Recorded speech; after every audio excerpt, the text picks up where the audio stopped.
Hello my friend, this is Pungta. Halo teman-teman, jumpa lagi denganku Julius di podcast religi kesayangan kita, Pungta. Semakin baik ya,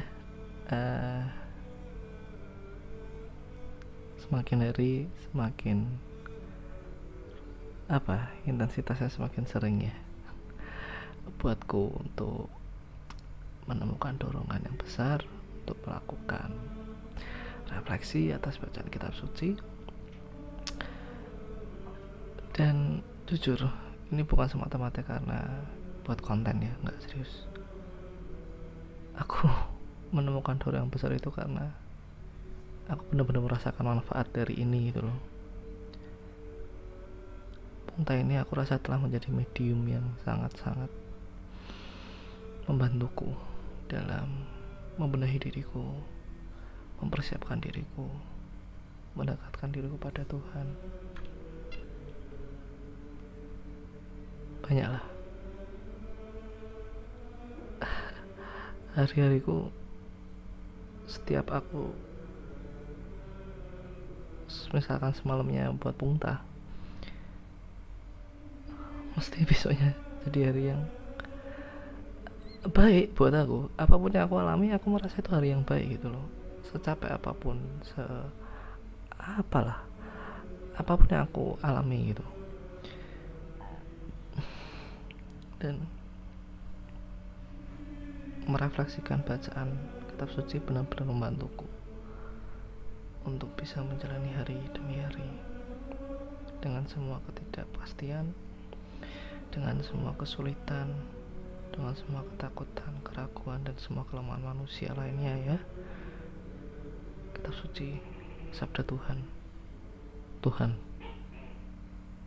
yang membantuku, menopangku untuk melewati semua itu. Dan aku bersyukur aku bisa menemukan cara yang buat aku sangat mengasihkan ini untuk bisa semakin menemukan buah-buah yang berguna buatku dari sabda Tuhan sendiri. Oke, itu openingnya. Jadi di Pungta episode kelima ini kita akan membaca Injil bersama-sama, dan nanti kemudian kita akan mencoba merefleksikannya gitu ya. Apa yang kira-kira berkesan, bermakna untukku gitu. Oke, tadi aku sudah ngecek pada hari ini pembacaan diambil dari Injil Matius bab 17 ayat 22 sampai 27 ya, sampai 27. Aku belum baca Injilnya, jadi aku masih belum ada bayangan isinya tentang apa, lupa perikop itu membicarakan tentang apa. Jadi nanti mari kita simak bersama-sama ya. Untuk sebelum itu, mari kita buka dengan tanda kebanggaan Kristus dalam nama Bapa dan Putra dan Roh Kudus. Amin. Tuhan perkenankan aku untuk mendengarkan sabda.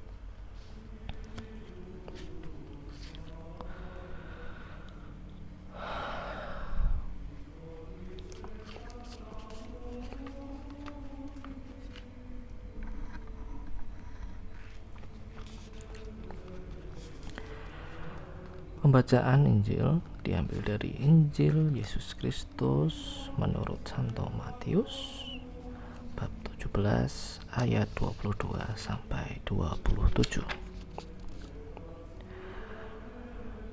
Pada waktu Yesus dan murid-muridnya bersama-sama di Galilea, ia berkata kepada mereka,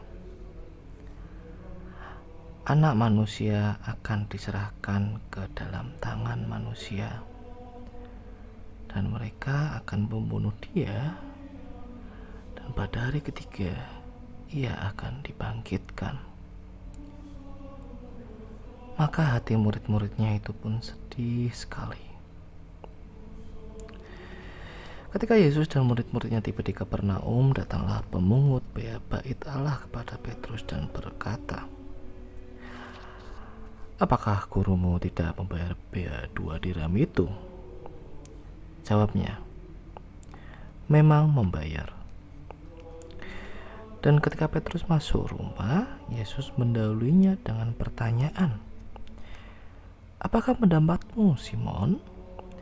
Dari siapakah raja-raja dunia ini memungut bea dan pajak?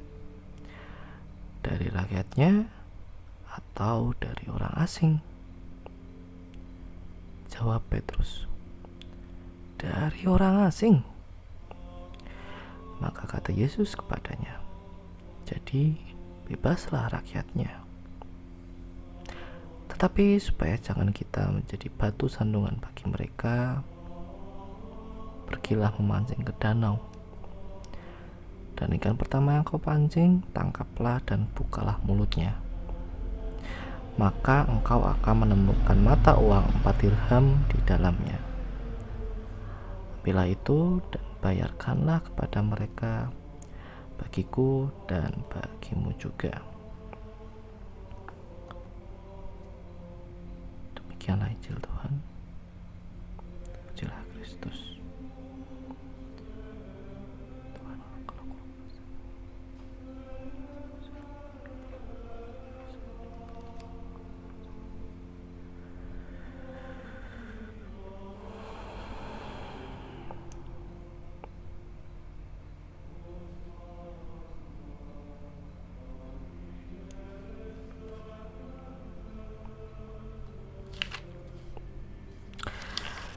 Teman-teman, itu pembacaan Injil pada hari ini ya. Sebenarnya kalau dalam kitab suci ini kayak jadi 2 subbab gitu ya. Yang tadi 22 sampai 23 itu pemberitahuan kedua tentang penderitaan Yesus, dan kemudian dari 24 sampai 27 itu Yesus membayar bea untuk bait Allah. Nah, jujur aja kayak ketika aku membaca Injil ini, aku merasa agak kebingungan sebenarnya, karena kayak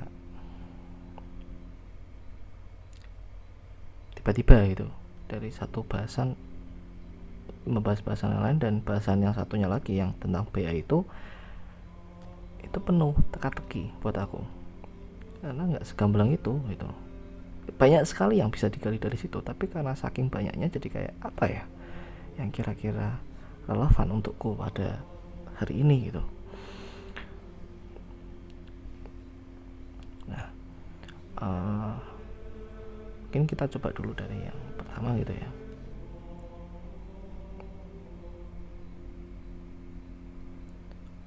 Pemberitahuan kedua tentang penderitaan Yesus. Aku baru sadar sih. Ya, aku baru sadar.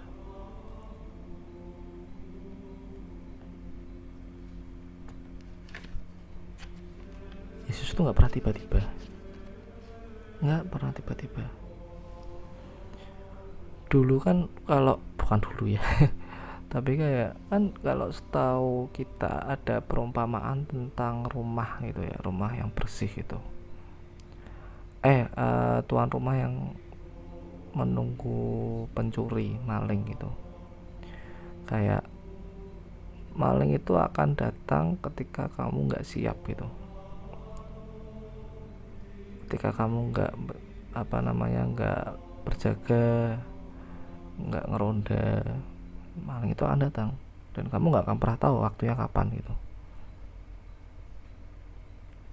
Dan perumpamaan lain kayak yang masalah mempelai, ketika para mempelai yang nggak siap itu mereka nggak bisa masuk ke pelaminan ya karena mereka nggak siap, dan mempelai prianya datang di saat yang mereka nggak duga. Mereka nggak pernah tahu kapan datangnya. Itu bukan berarti kayak ketika ini misalkan ini membicarakan soal kerajaan surga atau judgment day, kita ngomong yang kiamat lah gitu ya, hari akhir gitu. Itu nggak pernah tiba-tiba loh sebetulnya. Itu nggak kayak besok gitu kiamat selesai gitu. Enggak. Tuhan itu nggak pernah tiba-tiba, nggak mak becucuk bler gitu. Selalu ada prosesnya, dan dia nggak pengen kita terkejut. Dalam arti apa ya, tapi maksudnya dia selalu memberi clue supaya kita bersiap. Selalu memberi clue. Masalahnya manusia itu nggak peka, apalagi aku ya. Aku salah satu manusia yang sangat tidak peka sih. Nah, manusia yang tidak peka ini itu jarang paham apa clue-nya gitu loh. Antara jarang melihat atau jarang mau untuk melihat, ya bisa antara dua itu ya. Padahal banyak banget clue-nya gitu loh. Dan dalam satu Alkitab itu, dari perjanjian lama sampai perjanjian baru, isinya tuh semua clue doang gitu loh, untuk mengarahkan pada kisah penyelamatan Allah gitu terhadap umatnya manusia gitu. Kurang clue apa sih dari semua nubuat para nabi-nabi gitu di perjanjian lama gitu? Yang kita tahu sendiri, Yesaya itu memberitakan nubuat, memberitakan pemberitahuan tentang datangnya Yesus ke dunia untuk menyelamatkan manusia.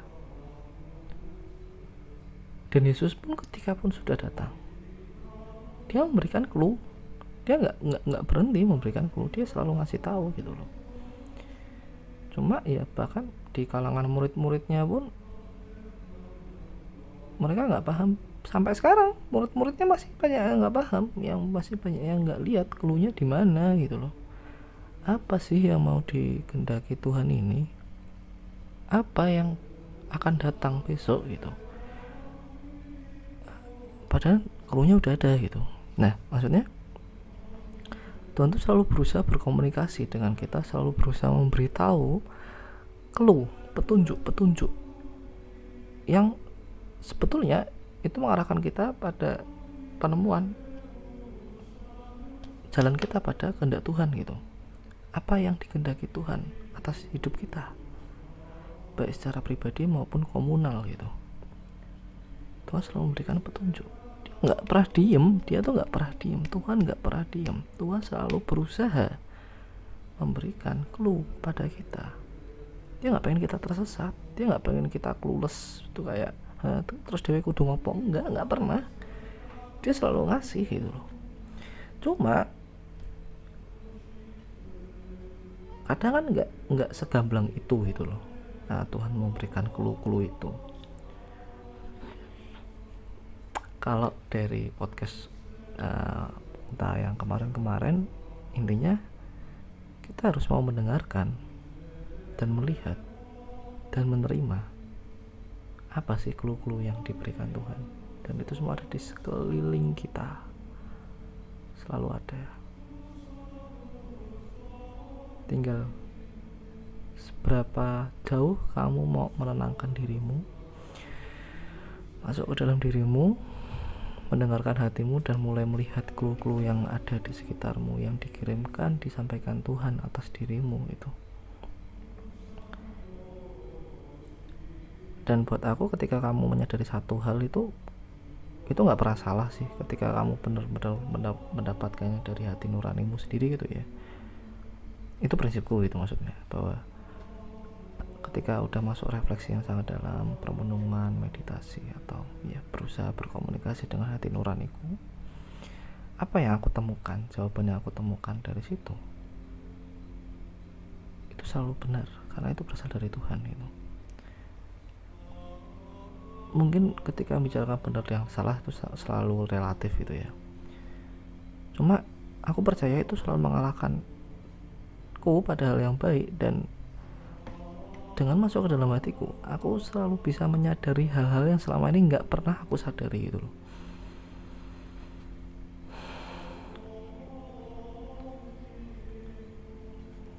Selalu seperti itu. Nah, dan di sini ini kayak apa ya, ketika membaca Injil ini aku ngehnya bukan, ya jelas ini di sini Yesus memberitakan, ngasih tahu bahkan ke murid-muridnya, anak manusia akan diserahkan ke dalam tangan manusia dan mereka akan membunuh dia, dan pada hari ketiga ia akan dibangkitkan. Maka hati murid-muridnya itu pun sedih sekali.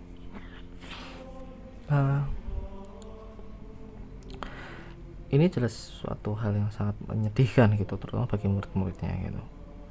Cuma apa sih, Tuhan gak main rahasia-rahasiaan loh ini pada murid-muridnya, orang yang pernah dikasihinya. Dia ngasih tahu, besok aku diginiin. Dan ini pemberitahuan yang kedua gitu. Berarti sebelumnya udah pernah, pertama, kedua, kalau nggak salah ketiga juga ada. Nanti aku cari tahu lagi. Yesus pengen murid-muridnya bersiap menghadapi itu. Suatu momen yang sangat luar biasa, baik bagi personal murid-muridnya ataupun bahkan bagi seluruh umat manusia, baik pada saat itu, sebelum dan sesudahnya gitu. Dia pengen kita bersiap gitu. Dia nggak pengen kita kaget gitu, atau ini apa tuh, kamu nggak pernah dibilangin sebelumnya. Enggak, Tuhan Allah tuh selalu ingin memberikan kita petunjuk itu. Jadi kayak dalam perikop yang sangat singkat itu, aku mendapatkan suatu pesan yang sangat kuat bahwa Tuhan terima kasih Tuhan, terima kasih. Tuhan tuh gak pernah mau meninggalin kamu. Tuhan gak pernah pengen kamu clueless. Tuhan gak pernah pengen kamu tersesat, gak tahu arah, gak tahu apa-apa. Tuhan selalu ngasih petunjuk, dan itu selalu ada di sekitar kita, lewat apapun. Tuhan ada di mana-mana, dalam hal apapun, dan Tuhan menyampaikan itu semua lewat apapun yang ada.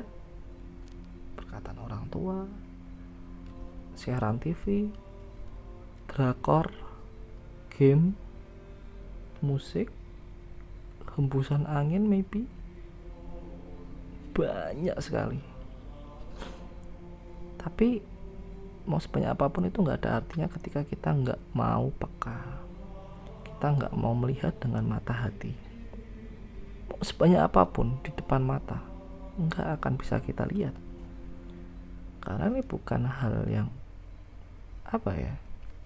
gamblang. Ini hal yang tersembunyi. Kita diminta untuk mau mendengarkan. Kita mau diminta untuk membuka mata hati kita, menghubungkan diri kita dengan Tuhan, supaya kita dapat memahami petunjuk-petunjuk yang Dia berikan dalam hidup kita. Karena maksudnya gini lah, untuk memahami sesuatu, aku rasa kamu tuh perlu ada hubungan. Kayak kadang kayak ada temanmu gitu ya, atau let's we call it best friend gitu, sahabat lah.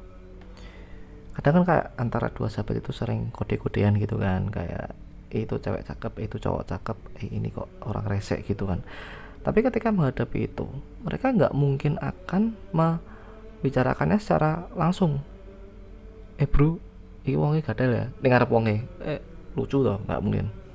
Tapi saya kasih kode buat orang yang nggak paham, buat orang yang nggak terhubung antara mereka, nggak akan paham apa maksud kode itu gitu. Mungkin kayak bisa jadi kayak sindiran, atau jadi kayak dalam bentuk lelucon, atau dalam bentuk gestur mungkin, atau apa, everything gitu loh. Tapi ketika antara dua sahabat ini mereka sudah terhubung, terkoneksi lewat relasi yang intim, yang erat, mereka akan bisa saling memahami kodenya apa. Perlu ada hubungan. Jadi di sini kayak untuk minta kita terhubung dulu lah. Kamu nggak mungkin bisa memahami kode yang diberikan Tuhan yang ada di sekitarmu ketika kamu nggak terhubung dengan Tuhan. It not make any sense gitu loh. Kalau misalkan kamu berharap kayak Tuhan tolonglah kasih petunjuk gitu, itu kayak mana nggak, Tuhan nggak pernah ada tuh, nggak pernah kasih petunjuk. Dilihat dulu lah, kamu sudah berusaha terhubung dengan Tuhan belum sih gitu. Kamu udah merasa terkoneksi dengan Tuhan belum? Kalau belum ya jangan salahin Tuhan dong. Maksudnya kayak prinsip manusia aja itu nggak masuk akal gitu loh. Jadi kayak cobalah, binalah, ciptakanlah hubungan terlebih dahulu dengan Tuhan. Dan semakin kamu intim, semakin kamu dalam, semakin kamu erat, akrab, berhubungan dekat dengan Tuhan, aku rasa kamu akan semakin mudah menemukan, melihat petunjuk-petunjuk yang bertebaran di sekelilingmu. Dan itu semua butuh kepekaan yang luar biasa, dan itu gak mungkin kamu raih tanpa memiliki hubungan. Hubungan itu maksudnya gimana, Bram gitu kan? Bram Julius. Hubungan yang dimaksud itu kayak gimana? Ya kalau buat aku pribadi, hubungan itu ya jelas kamu menuruti ajarannya dulu gitu. Dan balik lagi, ajarannya itu yang kayak gimana? Kalau kemarin aku mengartikan ajaran Tuhan itu ya kode kebaikan universal, asik. Ada hati nuranimu, tahulah apa hal yang baik buat kamu, apa hal yang baik kamu lakukan, kamu pikirkan, kamu katakan. Hatimu tahu, dan jagalah itu, dengarkan itu. Aku rasa dengan mendengarkan hatimu, melakukan apa yang dikehendaki, dirasa baik oleh hatimu, kamu akan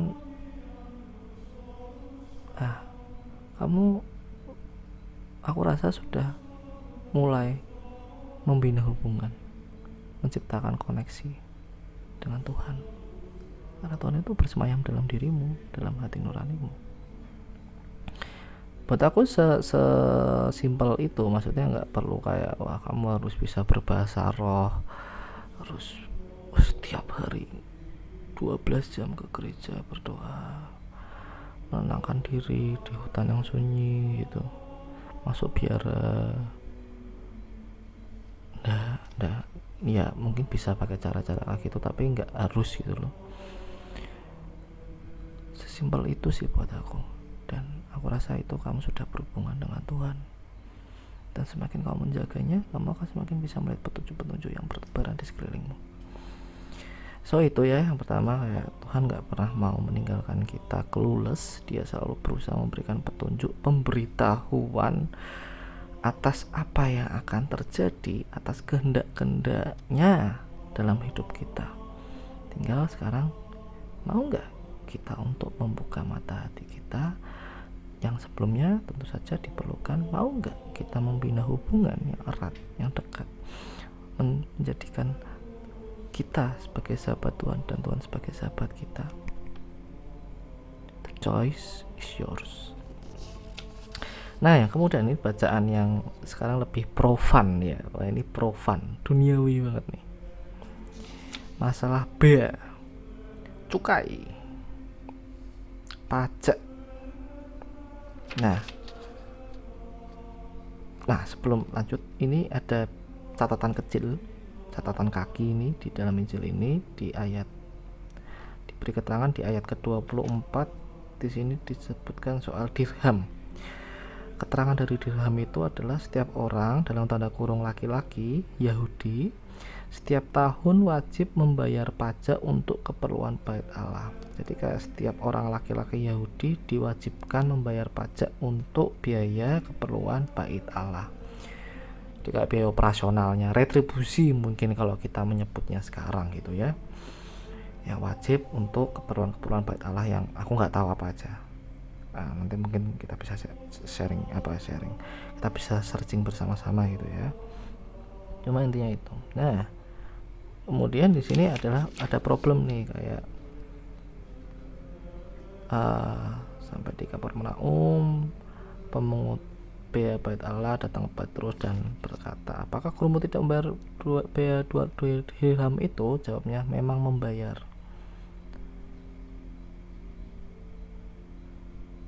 Nah ini iki aku sing jadi pertama tadi nggak paham, cuma aku barusan kayak dapet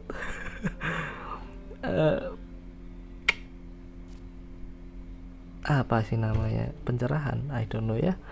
Ini jadi kalau sebelumnya aku sudah membaca ini mikir kayak, apakah gurumu tidak membayar bea 2 dirham itu? Lah jawabannya kayak membayar kok, atau nggak bayar tapi memang membayar. Loh, ini orang nyambung ya pembicaraan ini. Pacelatonnya kayak kowe baru mangan bakso durung ngono, wareg ngono, kowe baru mangan bakso durung, baru jawabannya ayo makan mie ayam yuk. Wah, malah piye tuh, maksudnya buat aku nggak nyambung gitu loh. Aku nggak nyampe gitu maksudnya apa gitu. Cuma barusan ketika aku lihat membacakan tadi, aku kayak ketemu penjelasannya bahwa apakah gurumu tidak membayar bea 2 dirham itu? Jawabnya, memang membayar. Maksudnya ini adalah kayak si orang ini tanya gitu loh, gurumu jane kudune bayar atau kudune bayar 2 dirham itu atau jane kudu loh, jane bayar. Tiba-tiba langsung jadi make sense gitu loh. Jadi kayak si pemungut ini dia nanyain, gurumu itu seharusnya membayar toh untuk bea pajak 2 dirham. Habis itu Petrus jawab, ya jane kudu sih ya memang membayar. Jadi kayak ini tuh belum dibayar, belum ada yang dibayar sama sekali. Orangnya kayak teko terus takon, ngeceki, gurumu bayar tuh? Iya jane bayar, tapi ya belum ada pembayaran apa-apa. Karena dulu aku mikirnya ini tuh tanya, si pemungut bea cukai ini tanya setelah mereka bayar, tapi Yesus gak bayar. Jadi kayak dia terus jalan, terus baru pemungut bea cukainya heran, loh gurumu membayar apa enggak? Nah kan jawabannya kan kalau skenario nya kayak gitu adalah, jawabannya yang logis adalah tadi sudah, atau memang tidak membayar, apa enggak mau bayar, atau enggak tahu, atau apa. Nah tapi ketika enggak tahu ya, ini enggak tahu, sumpah ini aneh banget. Tadi tiba-tiba aku kepikiran skenario nya berubah dan ini jauh lebih make sense dengan skenario yang aku barusan temukan tadi, bahwa mereka barusan datang, pemungut bea cukainya tanya, ngecekin, ya apakah gurumu itu membayar, apa gurumu tidak membayar 2 dirham itu? Kudune bayar ora ngono lho. Jawabannya Petrus, ya jane bayar. Dan everything makes sense gitu from here. Jadi kayak wow, thank you God. Nah terus kemudian tapi aku nggak tahu lah, sumpah serius aku nggak tahu ini bener apa enggak. Cuma buat aku sejauh ini yang paling apa ya, make sense buat aku skenario nya itu. Karena aku nggak tahu, mungkin dari teman-teman kalau aku salah mungkin bisa sharing gitu ya, kayak seharusnya konteksnya ini gimana sih, karena aku masih belum nemu gitu sampai sejauh ini. Dan sekarang ketika nemu itu kayak oke, ini yang ini make sense gitu. Cuma mungkin coba nanti aku cari lagi, siapa tahu aku luput. Nah lanjut, ini yang menarik ini. Kemudian dialog antara Petrus sama Yesus. Jadi kayak ini skenario nya menarik banget sih ini. Ini lucu gitu ketika membayangkan skenario nya dalam vivid bayangan gitu ya. Petrus masuk ke rumah, tapi Yesus mendahulunya. Aku bayangin ya. Jadi kayak Petrus mau masuk ke rumah peristirahatan gitu, Yesus langsung DCI kemudian berbalik itu langsung tanya ke Petrus, terus piye ngaramu, raja-raja ning donya iki nek mungut pajak saka sapa, saka wong asli apa saka pendatang. Jadi kayak aku tadi kayak ini ya buat aku ini tuh bukan hal yang, kalau aku ya menurutku ini seharusnya ini bukan hal yang aneh yang kayak tiba-tiba interaksi dalam bentuk seperti ini tuh baru cuma sekali ini aja dan tidak pernah terjadi lagi setelahnya atau belum pernah terjadi sebelumnya gitu. Tapi aku yakin banget interaksi semacam ini tuh yang terjadi sering antara Yesus dengan murid-muridnya, selalu berdialog. Dan di sini kayak Yesus kasih pertanyaan gitu loh, sama seperti murid-muridnya sering kasih pertanyaan ke Yesus. Yesus pun sering bertanya kepada murid-muridnya.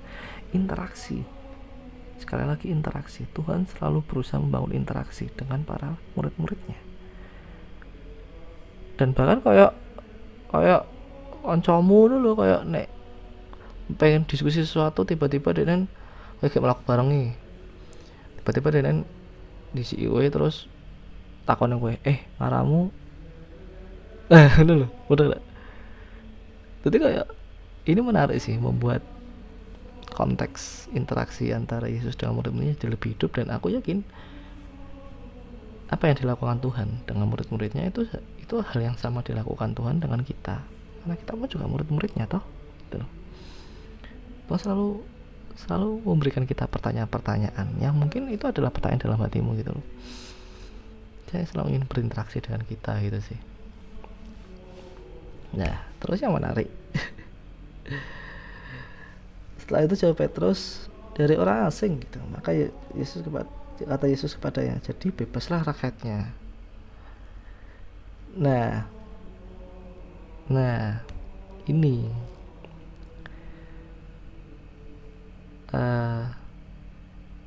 ini kayaknya pengen dikaitkan. Ini tadi kan Yesus tanyanya raja-raja dunia, raja ini disangkutkan dengan bait Allah. Jadi kayak pajak dari raja-raja dunia dengan pajak bait Allah itu dua hal yang berbeda. Tuhan berusaha mengkomparasikannya dan dia bertanya dengan Petrus, nek raja-raja donya le munguti pajak saka sapa? Saka pendatange. Lah, berarti Yesus ngomong, kudune rakyatnya bebas toh ngono lho.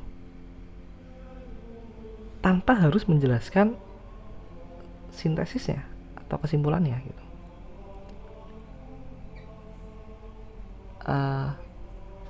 Bahwa kalau rakyatnya bebas, nah kenapa kita yang orang Yahudi harus membayar pajak untuk bait Allah? Kan kita bukan pendatang, kita bukan orang asing, kita rakyatnya gitu loh. Jadi bebaslah rakyatnya.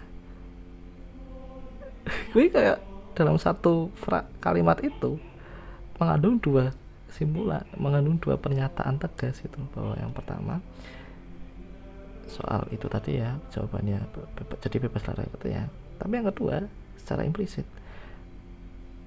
terus harusnya ketika masalah bait Allah kenapa kita nggak bebas sebagai rakyatnya gitu. Mungkin aku menangkapnya gitu. Jadi aku pikir Yesus ini mau pinter banget, filsuf lah. Aku dulu ya. Jadi kalau suka bertanya-tanya terus kayak mendapat cara penjelasannya tuh extraordinary gitu. Nah iki terus baru ayat 27. Ini satu dari sedikit di mana Yesus berkompromi loh. Berkompromi dengan apa? Dengan manusia. Dengan cara yang sangat amazing.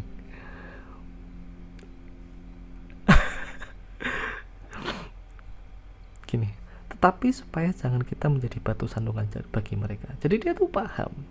Kayak tapi ya wis lah ngono lho. Dene mudeng iki salah, kayak iki wagu, tapi yalah ya wis lah. Timbangannya angel, timbangannya engko repot. Tapi jangan supaya kita jadi batu sandungan bagi mereka. Jadi kayak Tuhan pun masih berkompromi dengan kita manusia. Kurang baik apa tuh Tuhan tuh?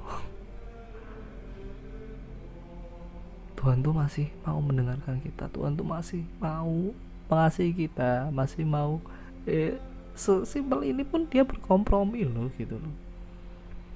Nggak heran kan kenapa Tuhan Yesus mau menderita sengsara yang luar biasa, wafat di kayu salib untuk menebus dosa manusia. Karena untuk ya ditunjukkan dari hal sekecil ini, untuk masalah yang sepele banget buat seorang Tuhan, waduh, katakanlah itu ya, dia pun berkompromi kayak ya emang Jawa ya wes lah timbangan yang angel. Nah tapi caranya dia berkompromi itu kayak mau dikatakan konyol kok nggak sopan, tapi kayak lucu banget gitu. Dia pengen nyindir, mungkin pengen ngajak soal kerumitannya manusia, keculasannya manusia, soal hal yang wagu gitu apa gimana. Ini dengan cara yang sangat humoris gitu buat aku. lucu bayangin. Solusinya adalah pergilah memancing ke danau Edan. Kowe dikon mancing, Bro. Kowe dikon mancing solusine. Terus wah, nek aku krungu saka Gusti Yesus langsung saat itu. Katakanlah maksudnya aku jadi Petrus, kayak aku ndelongop ngrungokke kata-katane iki. Hah? Karena kayak, dan ikan pertama yang kau pancing, tangkaplah dan bukalah mulutnya, maka engkau akan menemukan mata uang 4 dirham di dalamnya. Ambillah itu dan bayarkanlah kepada mereka, bagiku dan bagimu juga. Lucu banget sumpah Gusti Yesus sih. Kayak kamu mancing, terus ikan pertama yang didapat, mbuh ikan apa kira diceritake, mbok menawa bawal apa mbok menawa wan gabus mbuh ya, sing mungkin serodok gede mergo cangkeme ana mata uange kan, cangkeme iwake iso rodok gede lah mbuh ya. Dikon buka, terus ning jero mulut ikannya ada 4 uang. Di sini 4 dirham. Kenapa 4 dirham? Karena satu orang 2 dirham itu ya. Ambillah itu dan bayarkanlah kepada mereka, bagiku dan bagimu juga. Di sini Tuhan pun masih nunjukin bahwa dia tuh gak egois gitu loh. Dia ini gelem iso-iso wae dengan cara yang konyol ini, kayak wis nah tunjuk iki duite saka aku iki istilahnya. Takone carane piye iki, critake ben mereka iki gumen lho. Hah? Saka iwak. Tapi itu nggak buat namanya dia sendiri gitu loh. Bagiku dan bagimu juga. Buat Petrus juga.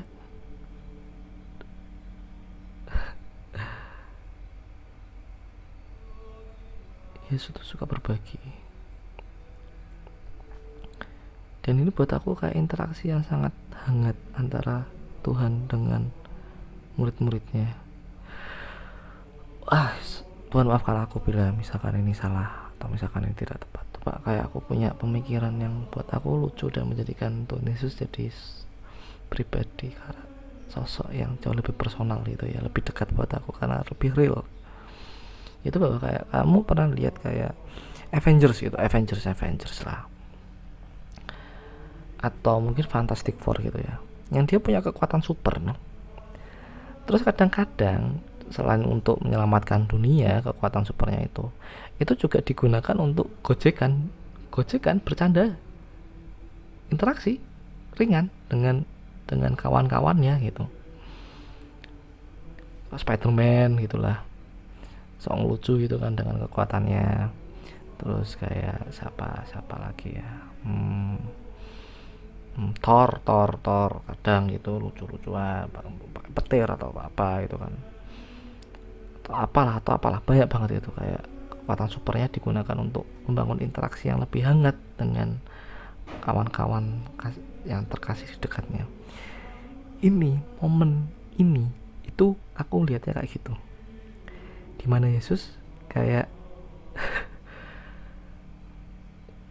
yo iso lah, ini sangat mungkin bagi seorang Tuhan gitu ya, buat Yesus itu. Tapi kayak dia memilih untuk menggunakan kuasanya yang begitu luar biasa, kekuatannya yang mengalahi semua makhluk ciptaan, itu untuk ini gitu loh, untuk hal yang sesimpel dan selucu ini, yang seabsurd ini gitu. Ini kayak baru ya aku ya mikir kayak gini ya. Skenario adalah ketika ini kejadian ini selesai gitu, after this after scene-nya gitu. Jadi kayak setelah ini Petrus melongop terus kayak tapi manut kan, terus dia mancing dapat ikan, dibuka ono 4 dinar tenanan, dijipuk dibayar ke pemungut bea cukai itu. Dan ketika pulang ketemu Yesus lagi, Yesus tuh cuma duduk terus karo ndelok Petrus karo mesem ngono. Piye? Terus Petrus kan lucu banget loh ketika dibayang gitu. Jadi kayak Yesus tuh akrab banget dengan murid-muridnya. Dia tuh gak cuma sebatas guru yang berwibawa, yang wow. Yesus tuh sahabat, serius. Yesus tuh sahabat. Yesus tahu caranya membangun interaksi yang hangat dengan murid-muridnya, dengan sahabat-sahabatnya. Dan aku nggak pernah, ya ini nggak ada yang benar gitu ya, nggak ada yang exact. Cuma dengan membayangkan itu, memaknai perikop atau peristiwa mukjizat ini dengan cara seperti itu membuat Yesus menjadi seseorang pribadi, sosok yang jauh lebih dekat. Karena Tuhan jadi lebih real, jadi lebih nyata untuk aku imani, aku percaya sebagai Tuhan, tapi juga bisa sebagai sahabatku. Dan itu sangat melegakan lah. Tuhan Yesus, makasih banyak ya Tuhan Yesus. Makasih banyak, terima kasih banyak.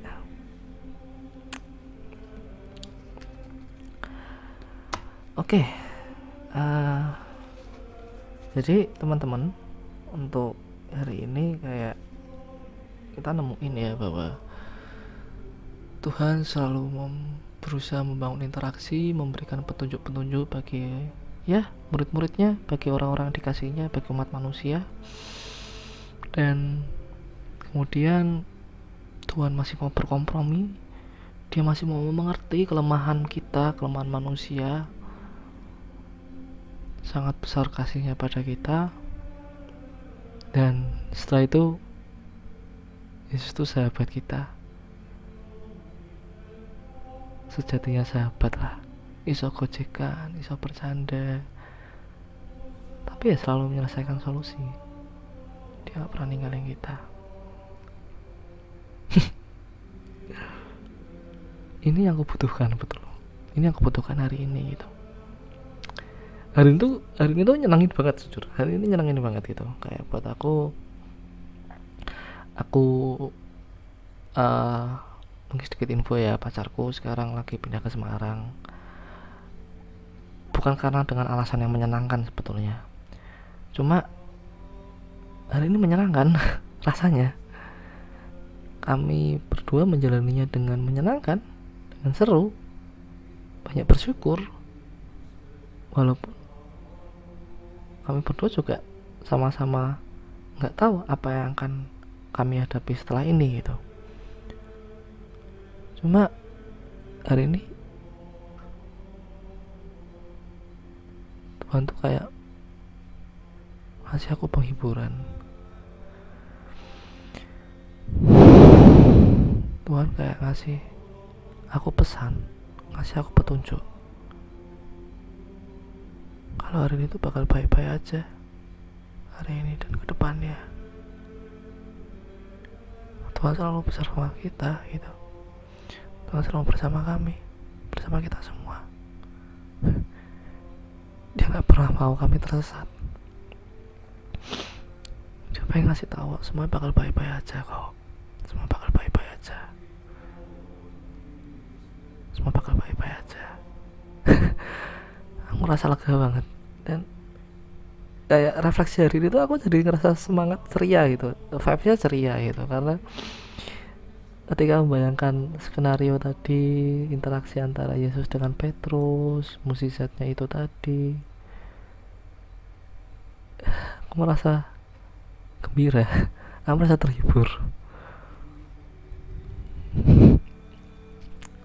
Dan ini kayak ngasih tahu kayak dalam kesusahan, dalam ketidakpastian,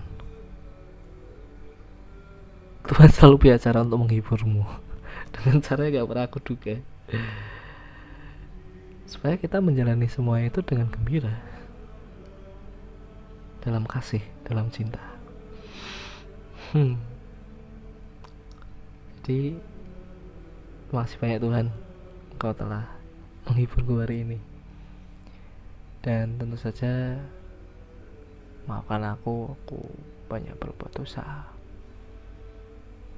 Dimana hari ini aku tadi masturbasi, dan aku sangat menyesal melakukan itu. Maafkan aku Tuhan.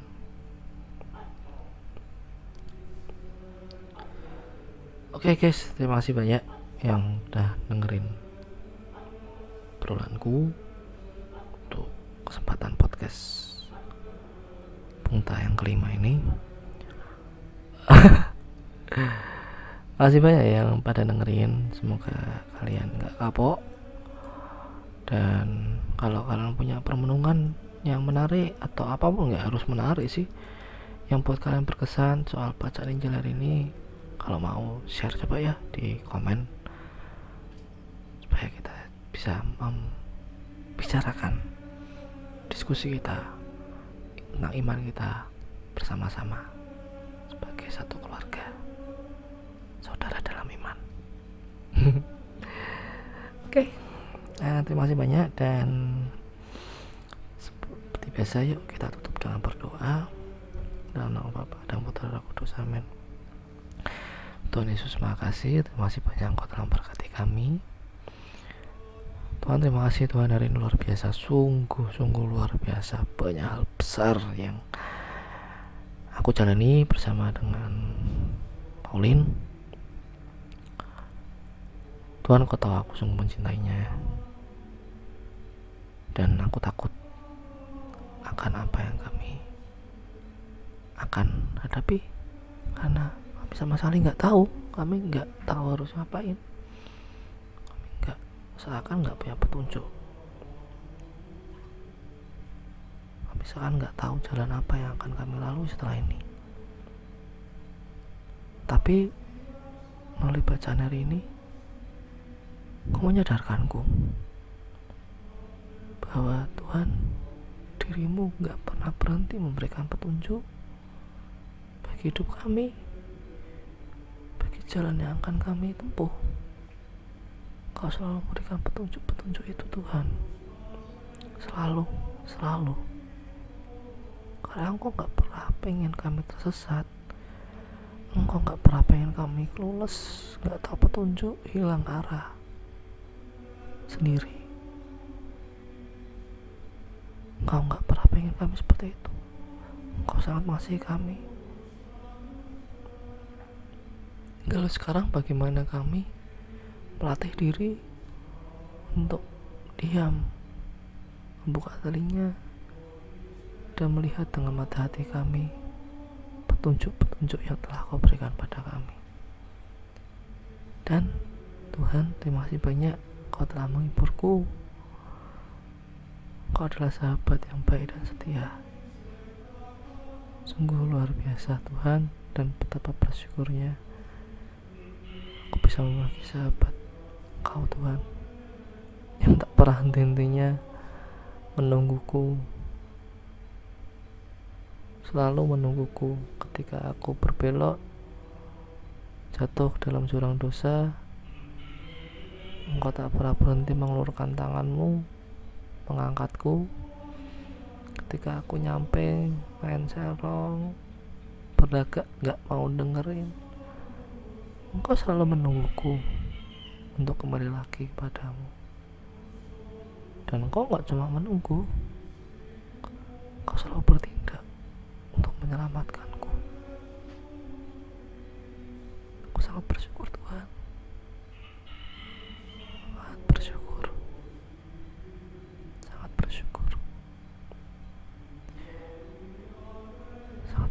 Tuhan. Tuhan, kiranya Kau juga memberkati semua orang aku sayangi, kami sayangi. Berikanlah mereka istirahat yang tenang, damai. Lindungilah mereka dalam perlindungan-Mu. Berikan mereka kesehatan, jauhkan dari segala mara bahaya. Dan Tuhan, malam ini aku persembahkan padamu, kiranya aku dapat beristirahat dengan baik, ya. Dan jika Engkau berkenan, besok pagi bisa bangun kembali memulai hari seturut dengan kehendak-Mu. Dan intinya aku bersyukur padamu Tuhan Yesus, sahabatku. Tuhan, makasih, Maha Baik, Maha Setia. Terima kasih Tuhan. Terima kasih Tuhan. Bapa kami ada di surga, dimuliakanlah nama-Mu, datanglah kerajaan-Mu, jadilah kehendak-Mu di atas bumi seperti di dalam surga. Berilah kami rezeki pada hari ini, dan ampunilah kesalahan kami, seperti Kami mengampuni yang bersalah pada kami. Dan jangan masukkan kami dalam pencobaan, tapi bebaskan kami dari yang jahat. Amin. Salam Maria, penuh rahmat, Tuhan sertamu. Terpujilah Engkau di antara wanita, dan terpujilah buah tubuhmu Yesus. Santa Maria Bunda Allah, doakan kami yang berdosa ini sekarang waktu kami mati. Amin. Dimuliakanlah nama-Mu, Bapa, Putra, dan Roh Kudus, seperti pada permulaan, sekarang, selalu, dan sepanjang segala abad. Terima kasih Tuhan. Terima kasih. Yang Patris et Filius Spiritus Sanctus. Amin.